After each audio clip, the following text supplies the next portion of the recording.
ranking all 8 seasons of Dexter. Well, with the addition of New Blood and Original Sin. I'll add Resurrection once it's complete, but at the time of making this, we're only on episode 5, but it's going incredibly so far. We've definitely got the old Dexter back, after whatever New Blood was. My ranking will go from worst to best, and remember, this is an opinionated list. It's my list, so you may not agree with it, and that's okay, but it's still my list. Feel free to tell me your ranking down below, but there will be spoilers in this video, so if you haven't watched the show, go do that and then come back and visit me. Anyways, let's get started.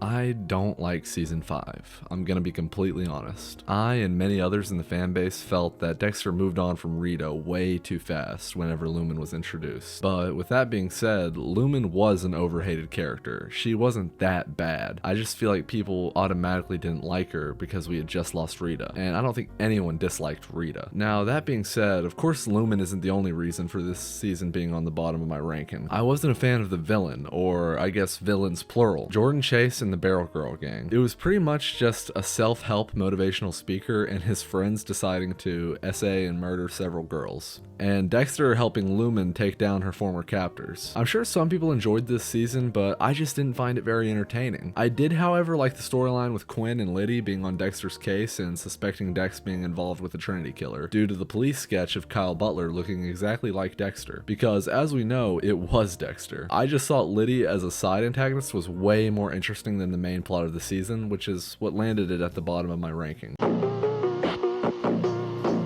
New Blood just didn't feel like Dexter, and I'm sure many of you agree with me. The inner monologue, the way Dexter acted, just didn't feel the same as the original show. There was also a huge plot hole for New Blood that I didn't really like. Dexter abandoned Hannah and Harrison in season 8 because his killing put the people he loved in danger, and he couldn't stop. Except he does stop for 10 years, until his son comes back to question why he left. I just felt like that was really weird. Like, why abandon your family and everything you love because you can't stop killing, and then you stop killing for 10 years anyways, until your son comes back, and then you decide to kill again. But there's not really a definitive reason I have it this low, other than liking the other seasons better than New Blood. I mean, it did have a really cool antagonist, being Kurt Caldwell, or the Runaway Killer. He was a solid antagonist, but still, it didn't save New Blood from being this low.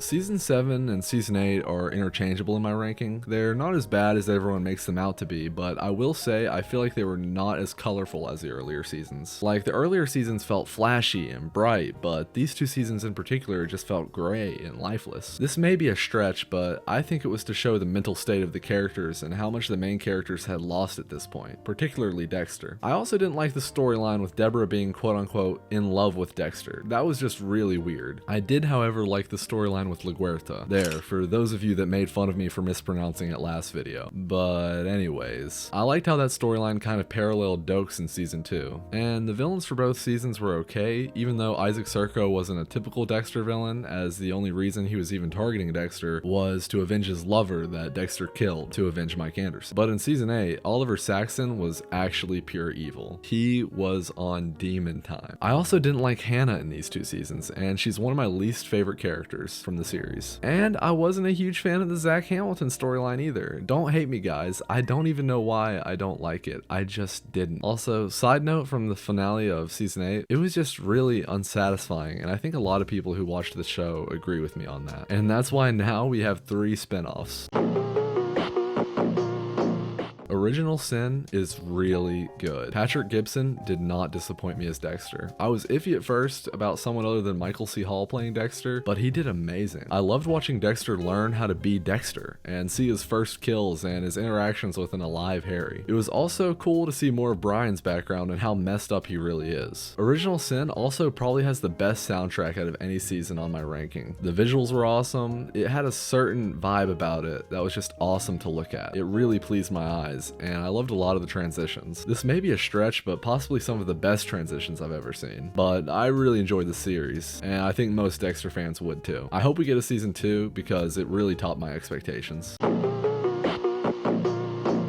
I love season 3, and I'll tell you guys the 2 main reasons. Number 1, I really enjoyed Dexter and Miguel's dynamic and the way that was one of the first times Dexter actually got played, unless you count Lila. And number 2, Yeah, I'm telling you, I saw Freebo again. No, man, I'm not coming in. Yeah, fine, I'll meet you. You got a favorite bar? Even though Miguel was lying to Dexter throughout the season and in a way using him, it still felt like Miguel understood him. And I think for Dexter, that made him feel like he was getting what he was missing out on for killing Brian. The only thing I didn't really like was Rita pressuring Dexter to give up his apartment before they were even married. I get, she was pregnant and everything, but still, I felt like there was nothing wrong with him not being ready to give up his apartment. But anyways, like I always say, I feel like season 3 is the most underrated, and I think that's because it's right after seasons 1 and 2, and it kind of gets overshadowed by both.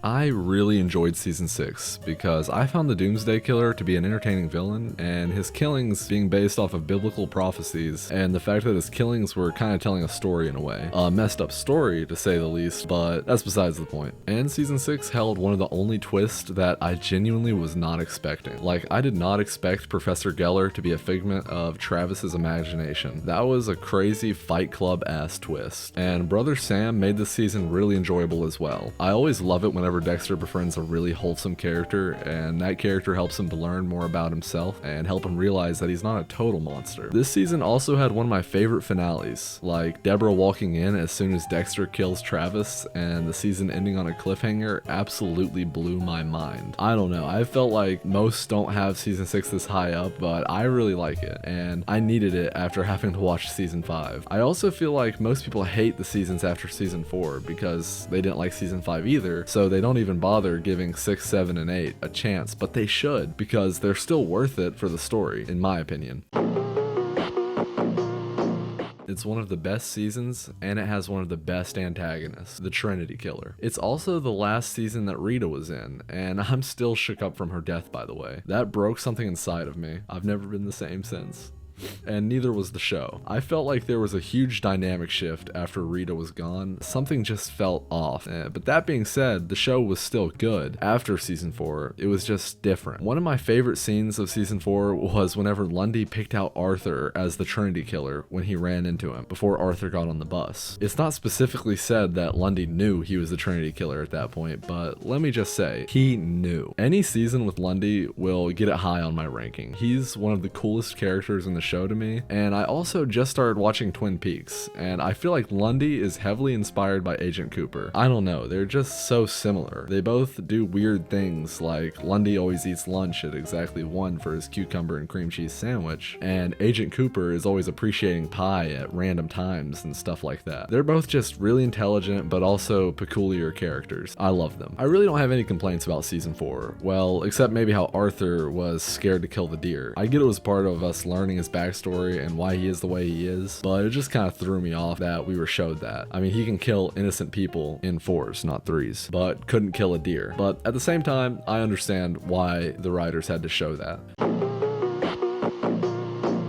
Season 1 just has a certain feel to it that's unreplicated. It's not number 1 on my ranking because, like most shows, you're just getting to know the characters and the writing and everything like that. But even with that being said, I just clicked with the characters and felt immersed in the world. It's like I could feel the cool breeze from the Miami nights while I was watching. Honestly, that kind of applies to the majority of the show. It's just the feeling of introduction that made it more special during season 1. And Brian Moser, or the Ice Truck Killer, was an amazing villain. Though I do think it would have been cool if he had been drawn out a little bit longer, and the reveal that he was the Ice Truck Killer was in maybe season 2 or 3, and that way we had even more time with the character to get to know him more and just make the reveal mean more. But in my opinion, it was still great. He was just overall a scary villain. Like the scene when he had that one girl upside down, there was just something so methodical. Overall, season 1 was just something else, and you can almost never beat the original.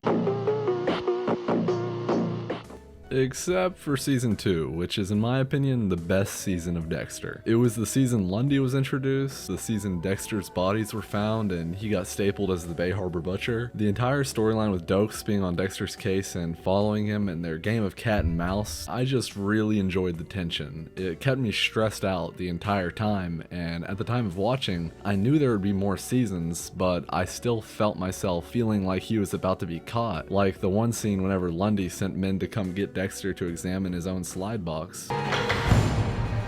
Lundy found my slides.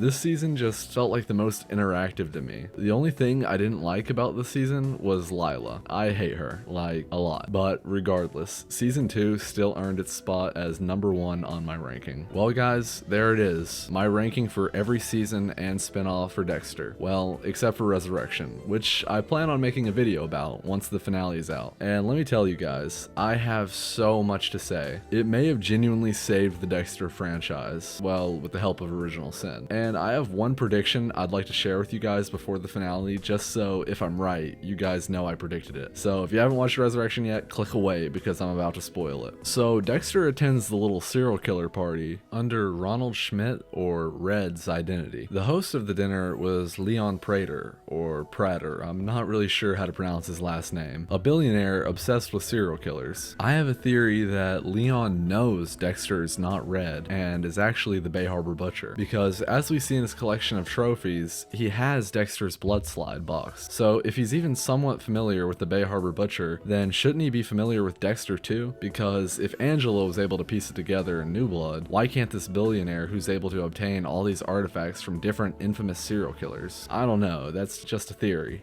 A game theory. Well guys, that's all I have. Let me know what you think of the theory and my ranking. And let me know down below if you made it to the end of the video and tell me your ranking. I'll make sure to read them all. And don't forget to like and subscribe. It would really make my day. I love y'all. Peace.